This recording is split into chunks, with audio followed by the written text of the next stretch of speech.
The most famous artist of the 19th century, Vincent van Gogh, left behind an incredible array of beautiful and mysterious paintings, and he also left behind the mystery of his lifelong illness. In recent years, Van Gogh's diagnosis of epilepsy has been changed to Meniere's disease. And unfortunately, many people even today are still being misdiagnosed with this debilitating disorder. This is how any one of us might perceive a routine activity. For someone with Meniere's disease, simple activities become sickening bouts with dizziness, nausea, ringing in the ears, and hearing loss.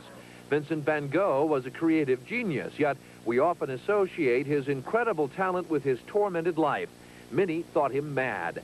Doctors believed that he was an epileptic. Van Gogh suffered from dizziness and nausea so profound that he once wrote, quote, "It so sickened me to move that nothing would have pleased me more than to have never woken again," end quote. Historians speculate that Van Gogh may have cut off his own ear to rid himself of the constant sickening ringing in his head. Plagued with these symptoms for months, they would suddenly disappear, only to reappear months later. Unable to cope, Van Gogh eventually committed himself to an asylum, no longer able to live on his own. Towards the end of his life, Van Gogh became despondent over his apparently hopeless, incurable illness. At the age of 37, he committed suicide. More than 200,000 Coloradans live with these often disabling symptoms every day, but it can be treated, often successfully.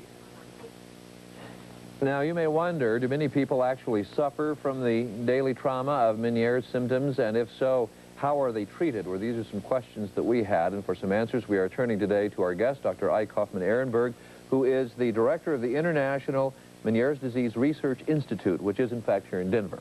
And I think we should begin by correcting one factual error regarding Van Gogh. He actually encountered the symptoms, you say, in the last 3 years of his life. It was not a lifelong illness. Ah, okay. Well, I guess, how do you recognize that you may be experiencing symptoms of this? Well, the most characteristic symptom is the vertigo. This is a violent sensation of rotation, a type of dizziness. It's a very specific type of dizziness where there's a hallucination of motion or rotation. And you're saying that there are often problems with diagnosing it, that it frequently is misdiagnosed? Well, the vertigo occurs with hearing loss in the early stages, and the hearing loss fluctuates and can go back to normal. And also in the syndrome is tinnitus, ear noises, ringing, and there's also pressure. And the problem with the misdiagnosis, which can still occur today, happened to Vincent van Gogh. In the 1880s, he had these violent attacks of vertigo and was symptom-free in between. And at that time, anything that happened violently like that, that seemed to be coming from the brain, was diagnosed as epilepsy or a seizure. And he very clearly describes in the letters that he wrote to his brother, sister, family, and friends, little bits and pieces about his medical illness.